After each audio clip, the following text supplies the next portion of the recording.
ഈശോയുടെ ഏറ്റവും സ്നേഹമുള്ള സഹോദരങ്ങളെ, ഇന്ന് നമ്മൾ വിശുദ്ധ യോസേഫ് പിതാവിൻ്റെ മരണത്തിരുന്നാൾ ആഘോഷിക്കുന്നു. അതോടൊപ്പം തന്നെ എല്ലാ പിതാക്കന്മാരുടെയും ദിനമായി ഫാദേഴ്സ് ഡേ ആയി ആചരിക്കുന്ന ദിവസമാണല്ലോ. നമുക്കറിയാം, ബൈബിൾ വായിക്കുമ്പോൾ യോസേഫ് പിതാവ് പറഞ്ഞതായി ഒന്നും തന്നെ നമുക്ക് ബൈബിളിൽ നമുക്ക് കാണാനായിട്ട് സാധിക്കുകയില്ല.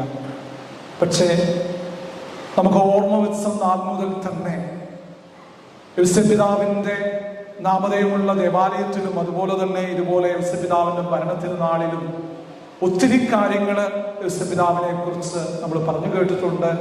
അതുപോലെ തന്നെ യോസേഫ് പിതാവിൻ്റെ മാതൃകകൾ ഓരോന്നും എടുത്തു വെച്ച് നമ്മൾ ധ്യാനിക്കുകയും പഠിക്കുകയും ചെയ്തിട്ടുണ്ട്. ഇന്ന് നമ്മുടെ പ്രതിവേദി അപ്പച്ചന്മാർ ഫാദേഴ്സ് ഡേ ആയി ആചരിക്കുമ്പോൾ ഇന്ന് നമ്മൾ വായിച്ചു കേട്ട തിരുവചനങ്ങളെ നമ്മുടെ മനസ്സിലിട്ട് ധ്യാനിച്ചുകൊണ്ട് ഒരു പ്രായോഗിക സന്ദേശം ഈശോയെ ഞങ്ങൾക്ക് തരണേ എന്നുള്ള പ്രാർത്ഥന മനസ്സിൽ സൂക്ഷിച്ചുകൊണ്ട് ഇന്നത്തെ വചനത്തെ ധ്യാനിക്കാനും സന്ദേശം സ്വീകരിക്കാനും നമ്മുടെ മനസ്സുകളെ നമുക്ക് ഒരുക്കാം. നമ്മൾ കേട്ടിട്ടുണ്ടായിരിക്കാം പാർട്ടിസ് കോതെ എന്നുള്ള ഫ്രാൻസിസ് പാപ്പായുടെ ഒരു അപ്പസ്തോലിക ലേഖനം, പിതാവിൻ്റെ ഹൃദയത്തിലേക്ക് എന്നുള്ളതാണ് അതിൻ്റെ മലയാള ഭാഷ ലേഖനത്തിൽ.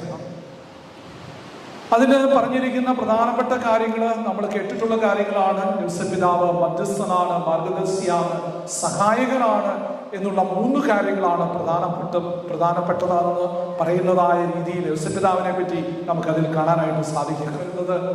യോസേഫ് പിതാവ് ദൈവത്തെയും മനുഷ്യനെയും നമ്മുടെ തന്നെ എല്ലാവരുടെയും ജീവിതങ്ങളെ എങ്ങനെയാണ് ബഹുമാനിക്കേണ്ടത് എന്ന് പഠിപ്പിക്കേണ്ട ഒരു പാഠപുസ്തകമാണ് യോസേഫ് പിതാവ് നമുക്ക് കാണാനായിട്ട് സാധിക്കുന്നത്. അതുപോലെ നമുക്കറിയാം യോസേഫ് പിതാവിന്റെ സൈലൻസ്. ഞാൻ നേരത്തെ സൂചിപ്പിച്ചിരുന്നല്ലോ, യോസേഫ് പിതാവ് ബൈബിളിലെ ഒരു വാക്ക് പോലും പറഞ്ഞതായിട്ട് നമുക്ക് കാണാനായിട്ട് സാധിക്കില്ല. എങ്കിൽ തന്നെ യോസേഫ് പിതാവിന്റെ ആ സൈലൻസ് നമുക്കറിയാം. ഇന്ന് തിരക്കുകളാണ്, പല രീതിയിലുള്ള സാഹചര്യങ്ങളൊക്കെ ഉണ്ട്. മീഡിയ അതുപോലെ തന്നെ ശബ്ദകോലാഹലങ്ങളുടെ മധ്യേയൊക്കെയാണ് നമ്മൾ ജീവിക്കുക.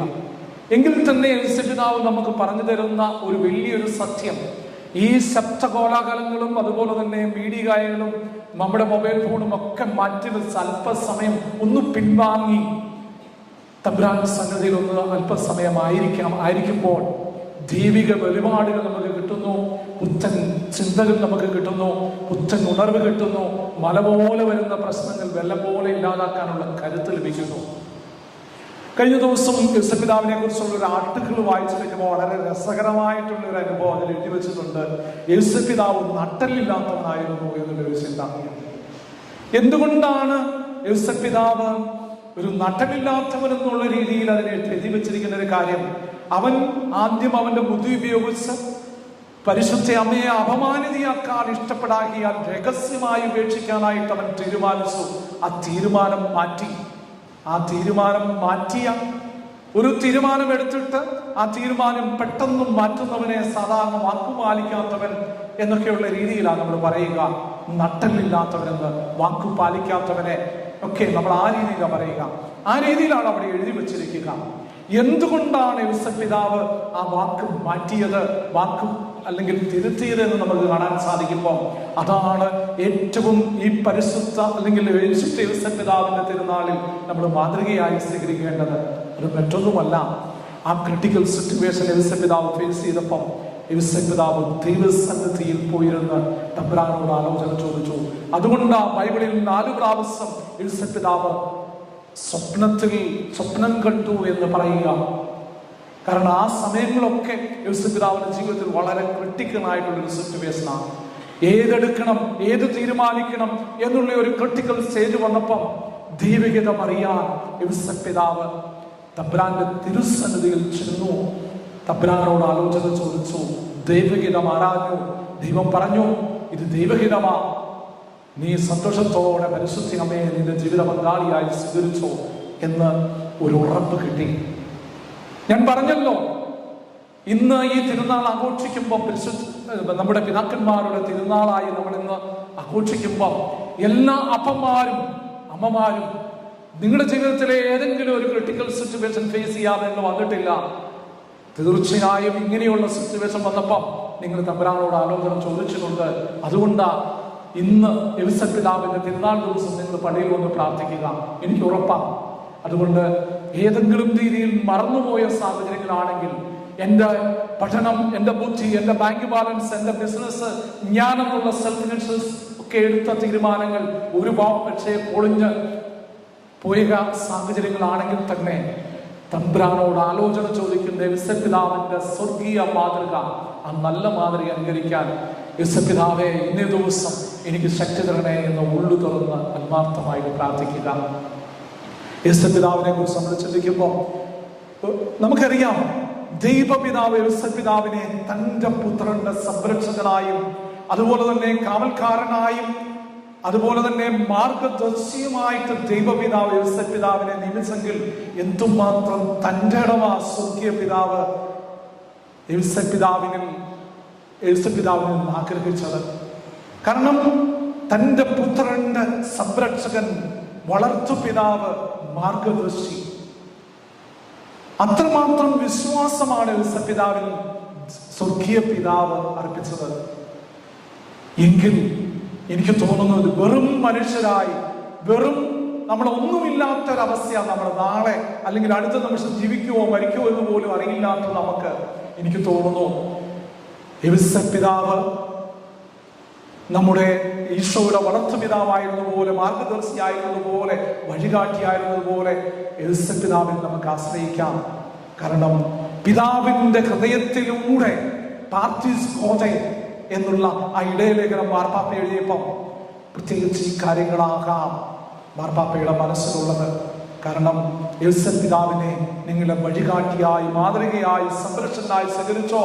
എന്റെ പുത്രന്റെ മാർഗദർശിയും വഴികാട്ടിയും സംരക്ഷകനുമായി ഞാൻ നിയമിച്ചു. ധൈര്യമായിട്ട് എലിസബത്ത് പിതാവിന്റെ മാതൃകയായിട്ട് സ്വീകരിച്ചോ എന്നാ പറയുക. തിരു കുടുംബത്തിന്റെ കാവൽക്കാരനാണ് എലിസബത്ത് പിതാവ്. തിരുസഭയുടെ കാവൽക്കാരനാ. നമ്മുടെ ഓരോരുത്തരുടെയും കുടുംബത്തിന്റെയും സംരക്ഷകനും കാവൽക്കാരനുമായ എലിസബത്ത് പിതാവ്. ആത്മാർത്ഥതയോടെ നമ്മൾ പ്രാർത്ഥിക്കുമ്പോൾ ഒരു കാര്യം കൂടെ മനസ്സിൽ വരുന്നത്, എല്ലാ അപസന്മാരും, നല്ല കല്യാണം കഴിച്ച എല്ലാ പുരുഷന്മാരും ഒരു നല്ല ഭർത്താവ് എങ്ങനെയായിരിക്കണമെന്ന് എലിസബത്ത് പിതാവ് നമുക്ക് പറഞ്ഞു തരുന്നുണ്ട്. ഇപ്പൊ ഞാൻ പറഞ്ഞ കാര്യങ്ങളൊക്കെ അതില് അന്തർലീനമായി കിടക്കുന്ന ചില ചിന്തകളാണ് അതിനകത്തുള്ളത്. പ്രത്യേകിച്ച് നമുക്കറിയാം, ഒരു ക്രിട്ടിക്കൽ സിറ്റുവേഷൻ വന്നപ്പം ബുദ്ധിയിൽ ആശ്രയിക്കാതെ തമ്പുരാനിൽ ആശ്രയിക്കണമെന്ന് പറഞ്ഞു തന്ന ദൈവത്തിന്റെ ഹിതം മനസ്സിലാക്കിയ എലിസബത്ത് പിതാവിന്റെ ആ നല്ല മാതൃക ഒന്ന് അനുകരിക്കുക. അതുപോലെ തന്നെ ജീവിത പങ്കാളിയെ എങ്ങനെ സംരക്ഷിക്കണം ഒരു ക്രിട്ടിക്കൽ സിറ്റുവേഷൻ വരുമ്പം, അല്ലെങ്കിൽ തന്റെ സംരക്ഷണത്തിനായി, താങ്ങായി, തണലായി, തുണയായി, ഇണയായി, എന്റെ കൂടെ എന്ന് പറഞ്ഞ വിഭാഗം എന്ന ഉദാസിയിൽ എന്റെ കൂടെ അല്ലെങ്കിൽ എന്റെ കൂടെ വന്ന എന്റെ ജീവിത പങ്കാളിയെ സംരക്ഷിക്കേണ്ടത് എങ്ങനെയെന്ന് എലിസബത്ത് പിതാവ് പരിശുദ്ധ അമ്മയെ ക്രിട്ടിക്കൽ സിറ്റുവേഷനിൽ, പ്രത്യേകിച്ച് ഒരു പല രീതിയിലുള്ള പ്രശ്നങ്ങൾ വന്നു കഴിഞ്ഞപ്പോ എങ്ങനെയാണ് കാവൽക്കാരനായി മാറിയത്, ഉണ്ണീശോയെ സംരക്ഷിക്കാൻ വേണ്ടി നാടുവിട്ട് അല്ലെങ്കിൽ ഹെറോദോസിനെ ഭയന്ന് നാടുവിട്ട് ഓടിയപ്പോ എന്തൊക്കെ കാര്യങ്ങളാണ് എലിസബത്ത് പിതാവ് ചെയ്തത്, എന്തൊക്കെ തന്റെ ഇടവാ കാണിച്ചത്. അതുപോലെ തന്നെ ജ്ഞാനത്തിലും പ്രായത്തിലും ദൈവപ്രീതിയിൽ ആ കുഞ്ഞിനെ ഉണ്ണീശോയെ വളർത്തിയ എലിസബത്ത് പിതാവിന്റെ നല്ല മാതൃക, നല്ല അപ്പന്മാരെന്ന് മാതൃക കാണുകയാണെങ്കിൽ ഒരു കുഞ്ഞും വഴിതെറ്റി പോകില്ല. കാരണം ഇന്ന് ഈ എലിസബത്ത് പിതാവിന്റെ തിരുനാൾ നമ്മൾ ആഘോഷിക്കുമ്പോൾ എന്നും നമ്മുടെ മനസ്സിൽ സൂക്ഷിക്കുന്നു. എലിസബത്ത് പിതാവിന്റെ തിരുനാൾ എവിടെയാണേലും ഏതിട ദിവസമാണേലും നമ്മൾ പള്ളിയിൽ വരുന്നുണ്ടെങ്കിൽ ആ സ്പിരിറ്റ് നമ്മുടെ ഉള്ളിൽ നമ്മുടെ അപ്പൻ നമുക്ക് പകർന്നു തന്നു. നീ ഏത് സാഹചര്യത്തിലായാലും എത്ര തിരക്കായാലും എലിസബത്ത് പിതാവിന്റെ തിരുനാൾ ദിവസം പള്ളിയിൽ പോയി എലിസബത്ത് പിതാവിന്റെ സ്വർഗീയ മാതൃക സ്വീകരിച്ച് നല്ല അപ്പനാകാൻ എന്നെ അനുവദിക്കണേ എന്ന് എലിസബത്ത് പിതാവിനോട് പ്രാർത്ഥിച്ചാൽ, ജീവിത പങ്കാളിയെ കറക്റ്റ് ചെയ്യാൻ, മക്കളെ മര്യാദയ്ക്ക് വളർത്താൻ, ജ്ഞാനത്തിലും പ്രായത്തിലും ദൈവപ്രീതിയിൽ വളർത്തിക്കൊണ്ടുവരാൻ തീർച്ചയായിട്ടും സാധിക്കുമെന്ന് നമുക്ക് പറഞ്ഞു തന്ന ആ നല്ല പിതാവിന്റെ നല്ല ചിത്രമാണ് ഇന്ന് നമുക്ക് ധ്യാനിക്കാനായിട്ടുള്ളത്.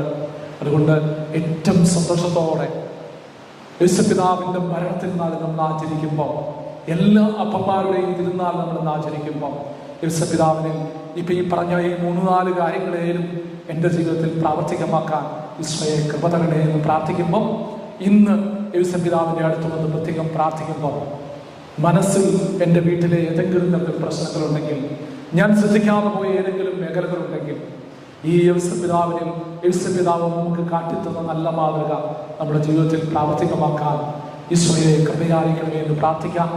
മാർപ്പാപ്പ നമ്മളെ ഓർമ്മിപ്പിച്ച യേശുപിതാവ് മധ്യസ്ഥനാണ്, മാർഗദർശിയാണ്, അതുപോലെ തന്നെ സഹായകനാണ് എന്നുള്ള ചിന്ത ഒരിക്കൽ കൂടി ഉറപ്പിച്ചുകൊണ്ട് നമുക്ക് പ്രാർത്ഥിക്കാം. പിതാവിൻ്റെയും പുത്രൻ്റെയും പരിശുദ്ധാത്മാവിൻ്റെയും നാമത്തിൽ.